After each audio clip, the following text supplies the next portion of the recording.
So the theme that we're working with this month is the soul's call. And this week our topic is, what's evolution without love? Sounds pretty interesting. The first week we looked at how our pain is perhaps helping us move away from something that is out of alignment with our deepest desires and towards a vision of our highest good. We invited all y'all to see how painful experiences from the past, those old patterns that we may still be having, are still bumping up against and can actually be used as fertilizer for our growth. To be able to notice the pain and not just deny it, like as human beings we love to do, deny. But to not deny it, but to see it with new eyes. And to deny that it has no power over us. That's when we deny it. That it has no power over us from this moment forward. That we can stand in our own power. Because we are divine.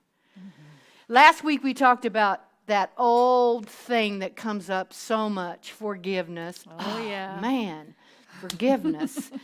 Wow. And we talked about being pushed by the pain instead of pulled by our vision. Forgiveness is something that we do for ourselves. And I think about it as an emotional house cleaning. What does your house look like if you haven't cleaned it for, say, 10 years? So this week, what's evolution? Some people are identifying with this when I said not clean your house. Because I've talked to some people that haven't cleaned their house since COVID. All right? I'm just saying.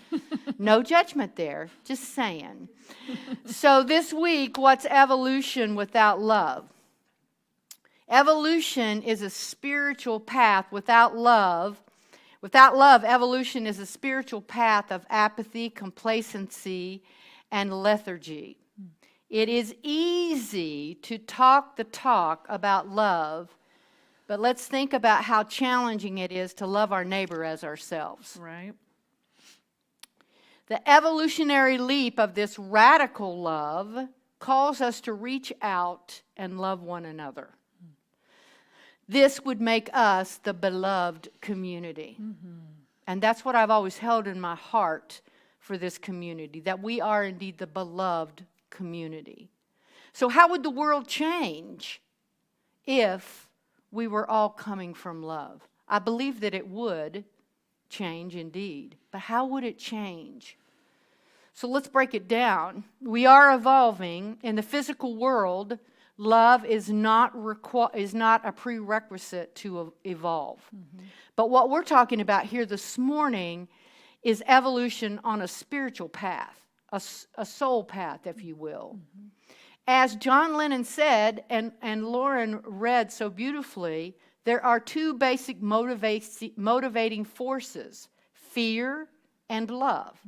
When we are afraid, we pull back from life. When we are in love, we open to all that life has to offer with passion, with excitement, and with acceptance. Let's think about it this way. There's only love. When you come across anything else, it must be fear. And fear is simply a lack of love. But as you supply the lack of love with love, the fear will disappear because love is stronger than fear. So when we talk about fear, and I think we have to address it this morning because there is a lot of fear going on. When we talk about fear, what's important to remember is that our brain and our body don't know the difference between a rattlesnake at our feet and thinking about a rattlesnake at our feet in our minds. Right. Okay? Both of these can cause a fear reaction. Now, in the case of the real rattlesnake, that fear can be a good thing because it tells us to back away slowly. You know what I'm saying? However, most of the time, what we fear is imaginary. False evidence appearing real. Yep. as we say in 12-step. Think about a small child, maybe even you experienced this as a child, who's afraid of monsters under their bed. Well, we know that they're not there, but to the child, they are real. For me, I couldn't hang my hand over the bed. Anybody else? I just know something is going to grab it. As adults, we're still creating monsters in our minds. And they look like lack and limitation. Yep. They look like I'm not lovable. They look like I will always be alone. I'm not pretty enough. I'm not good enough. I will never find a job. I am poor. I am diseased. God doesn't love me, which is probably one of the greatest fears of all time. And sometimes as children, we're taught that that is the truth. If we don't behave and do certain things, God will not love us. And so what happens is the decisions and the actions we take in our lives are conditioned by our fears instead of love. We're coming from fear with all our decisions and actions instead of love. And when you operate from or take action or make decisions out of fear, it means that you act against your soul's calling. Your soul always knows what's good for you, but if you act against it, you will manifest something in your life that you really don't want. Yep. We attract who we are. If we're living in fear, we're attracting more fear. And so what happens is this something becomes repetitive and probably most likely negative on a daily basis. So the deal is that love and fear are the only emotions as human beings that we're able to express. What I mean by that is that all the other emotions that we're expressing are subcategories of love and fear. For example, with love, we have the opportunity to experience joy and peace, happiness, that ever-expanding forgiveness, to mention a few. Love-based decisions are different from fear-based decisions. Love-based decisions fuel our personal growth and evolution, whereas fear-based decisions restrain us and make us doubt ourselves. How many times have we had something in our, something that was percolating in our inner self, and we were afraid to do it? We were afraid to do it. Something, an idea, a great idea. And then other times, there's other people, it's like people say, I often hear when a great book comes out, I could have written that book. But you didn't. Right. Okay? Yeah. But you didn't. Somebody else did because they walked through the fear. Yes. And wrote it. So there's a big difference when you're making decisions out of love and taking action out of love than you are with fear.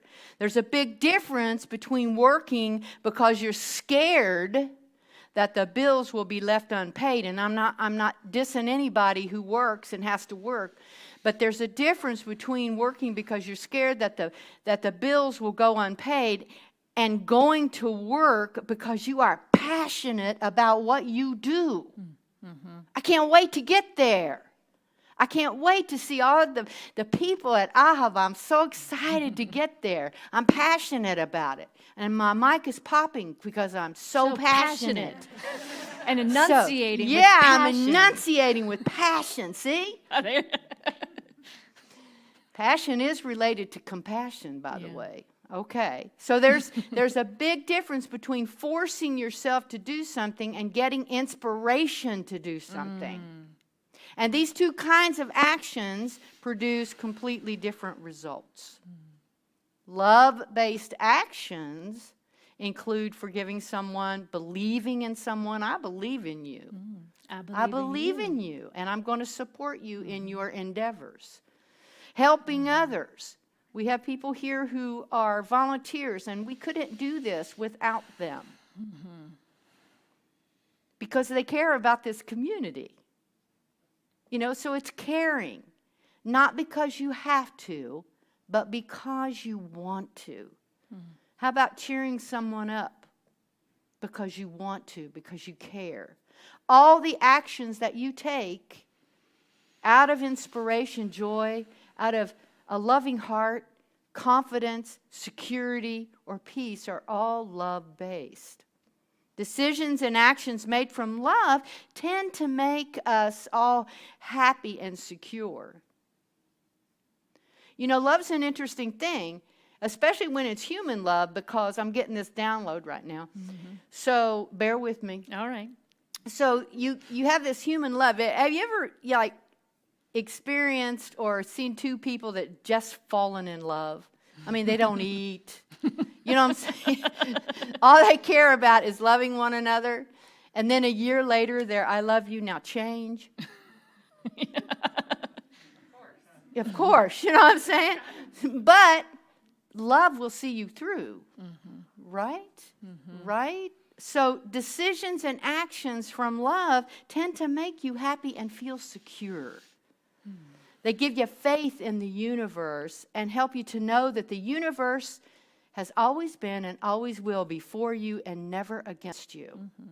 They can lead you to personal fulfillment and absolute joy. And our job, our call, our soul's call is to be open to love.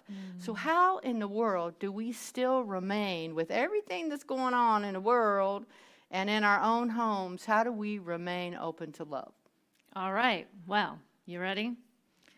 In order to be open to love, you Don't must say it. first be open to change. I knew it. Change is what? The only constant in our lives. And change is also evidence of growth and expansion. So we must remain open to change so that we can live life from this place of curiosity and wonder in order to express more of this thing called life, more love, more joy, more abundance, more fulfillment. The nature of life is always growing and expanding. We are always growing and expanding.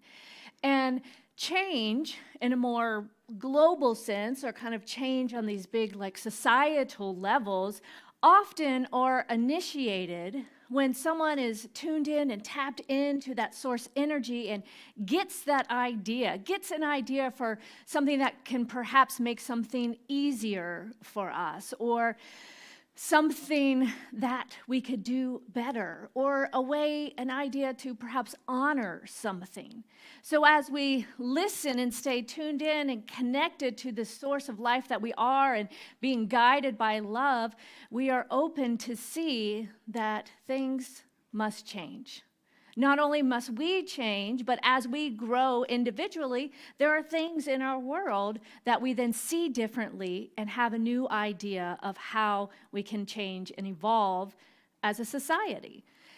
And the thing is that there is no limitation. There truly is no limitation. The only limitation is in our own mind. So when we realize that we are one with the infinite source, there can be no way that we can be bound to a particular status quo, or, this is the way it's always been. Well, Dr. Ernest Holmes says evolution is the awakening of the soul to a recognition of its unity with the whole. Evolution is the awakening of the soul to the recognition of the unity of the whole. So individually, when we know that we are one with the one, when we know the truth that we are wholeness, that we are love, that we are creativity, then we get to create from this new place of possibility. When we know that we are one with all of life and we're tapped into that infinite well of ideas and pure potentiality, we began to create and we began to evolve as a collective consciousness. And part of this is, the idea of like airplanes and technology, like we can see this happening in our lifetime so fast, the evolution of our tech world, for example. But what I'm talking about today is more of this evolution of our kind of societal norms, like what are those values and what are the things that we accept, or are we changing our kind of collective viewpoint as a collective humanity? See, there's a calling within our soul that if we listen to it, there is something that is seeking to be birthed within us on behalf of the collective. We are always growing and expanding, and there is this call for the evolution guided by love in order to create for the good of all. And throughout the years, there have been many voices who have answered this call for evolution. So one great example of someone who listened to this call and took action on this call is Martin Luther King Jr. And he shared about wanting to end what he called the triple evils and to birth the beloved community. So these triple evils, as he articulated them, are poverty, racism, and militarism. And according to the King Center in Atlanta, the contemporary examples have expanded even more. So poverty includes unemployment and homelessness, hunger, malnutrition, illiteracy, infant mortality, slums, and so on. And for you to expand, even we've evolved since he has come and brought this to our awareness, we've evolved now this idea of racism to include prejudice, apartheid, ethnic conflict, anti-Semitism, sexism, colonialism, homophobia, ageism, discrimination against disabled groups, and stereotypes. And then looking at militarism, how we've evolved today. This includes war, imperialism, domestic violence, rape, terrorism, human trafficking, media violence, drugs, child abuse, violent crimes. So as you see, we've got work to do, y'all. We've got work to do. Big time. Yeah. But as Martin Luther King Jr. also stated, the arc of the moral universe is long, but it always bends towards justice. So change can sometimes seem to take a long time in our earthly mind and concept of time, right? It can seem to take a long time. But when it does happen, we know that each of us is a part of that change as we stand up for social change and social justice, as we evolve in our own awareness around what is ours to do, we get to be part of that change. But I don't want you to get stuck on this word evil, right? Because there is no outside evil that we must fight. Because I think sometimes people can hear that and just think, well, that's over there and it has nothing to do with me. I'm a good person. What am I to do with this? But the truth is, there's nothing to fight outside of us. It's actually the fight or the evolution and conflict to overcome is within us. Within our own consciousness, in which our own consciousness is one with the whole and expands to then be demonstrated in the collective.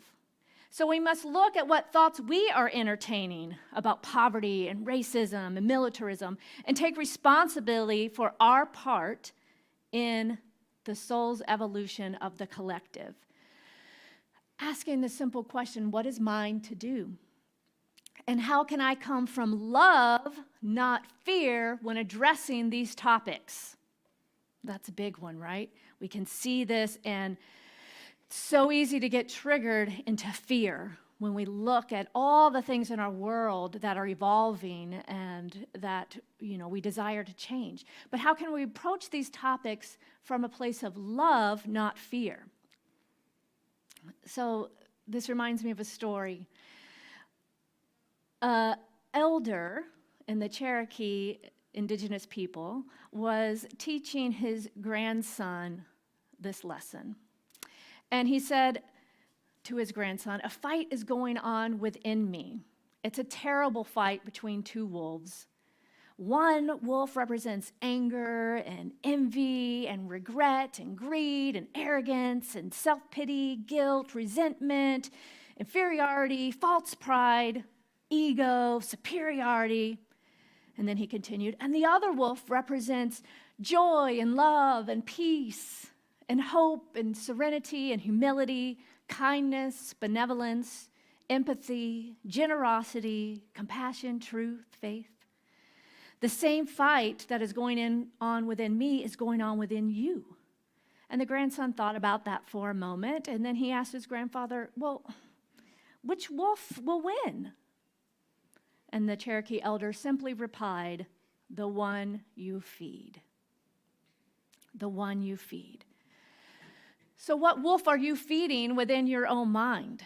What narrative are you entertaining and then demonstrating in your life? Is it one of fear or love? It starts within us in these little everyday moments. We may think like getting upset about the dishes doesn't have anything to do with the world, but until we can begin to heal the conflict within us, how do we expect the world at large to heal conflict? So there is much work to do in order to evolve towards this more unified society, one based on love, not fear. But we just have to start, we just have to start with one step. It can be overwhelming, but we have to start to create a world that honors the dignity and the value and the worth of all people. And it's happening. It's beginning to happen. Right now, we are witnessing so much change. So yesterday was Juneteenth, commemorating the day in 1865 when enslaved people of Texas in this remote area of the Confederacy finally learned that slavery had been abolished and that they were free. So this is also known as Jubilation Day or Freedom Day. So this may be the first time you've heard of Juneteenth, or it may be the first time that you've really began to contemplate it in a deeper perspective, but the truth is it's not new. It's been celebrated since 1866. And in 1980, Texas was the first state to honor it as a holiday. But what is new and why it's beginning to be more in our global consciousness is that just this week, President Biden signed into law the Juneteenth National Independence Day Act, right? So why is this significant? Well, it is an example of the evolution of consciousness. It's an example of the evolution of our collective consciousness around healing racism, around even being willing to look at it and to acknowledge it. Like when things become law, they have some weight behind it. So it's showing that there is evolution that is happening now. Holidays are a way of demonstrating the evolution of our collective consciousness, what we value and honor as a society. So new holidays are being signed into law, as well as old ones are being questioned. For example, Columbus Day. There's now a movement for it to be called Indigenous Peoples Day, and to celebrate that aspect instead of the colonial aspect. So this too is an example of this evolutionary love, because what we celebrate is what society deems important or valuable. So for those of you who may feel resistant to change or want to hold on to history, either in your own lives or in the collective, I invite you just to get curious and to ask yourself, from where is that desire coming from? Love or fear? It's a pretty simple question, but with a pretty deep process to break down. From where? Love or fear? I saw a meme the other day, and it was like a little cartoon drawing, and one of the characters was just kind of an outline of a little cartoon human, and the other one was the same outline, but it was filled with color inside. And the one that was just kind of plain looked at the other and said, "You've changed." And the one filled with color goes, "Yeah, we're supposed to, right?" We're supposed to change, don't you agree? I mean, I'm so glad that I've changed, and I've even changed my viewpoints on things. I've changed my beliefs that I thought were so solid because I'm willing to be curious and to read and to learn to know more. I've changed my interests, I've changed my style, I've changed my haircut. You know, it's like there are ways that we are always being called to change, and change is good. It's part of that evolution that is that soul's calling within us to grow. You know, it's so much easier just to listen to that voice of spirit that is guiding us and to go with that flow instead of trying to push against the river. Push against the river. Imagine this rushing water. No. Are you able to go with the flow and allow something new to be birthed within you, right? So not only is it Juneteenth weekend, it's also Pride Month, and today is Father's Day. So we want to give some love to all the dads and father figures in our community. Thank you. And thank you, dads, for sharing your unique love and energy with all of us. And Father's Day itself is another example of that evolution of consciousness, because it was back in 1909 that a young woman was sitting in service on a Sunday. It was Mother's Day, and she had a thought, I want to be able to honor my father too. And so it was from that moment in Spokane, Washington, that she listened to that call to create a change, and she decided to designate a day for her dad, William Jackson Smart. So it is because of that evolutionary act of love that this tradition carried on, and we get to celebrate Father's Day today. In addition, we are celebrating Pride Month this month, which commemorates the Stonewall riots of June of 1969 in Greenwich Village. It was the tipping point for the gay liberation movement. So pride is all about looking at how far we've come, what that evolution has been, as well as holding a vision for a better future for future generations. And that's what all evolution and societal change is about. Learning and noticing how far we've come, and yet knowing we are always expanding. So what is that vision we can hold for the future? When I was reading an article recently, and I came across this old law that I don't think I've ever heard of before, the 3-article rule. So did y'all know back in the 50s and 60s that you had to wear at least 3 articles of clothing matching your assigned gender at birth, or you could be arrested? Mm-hmm. Yeah.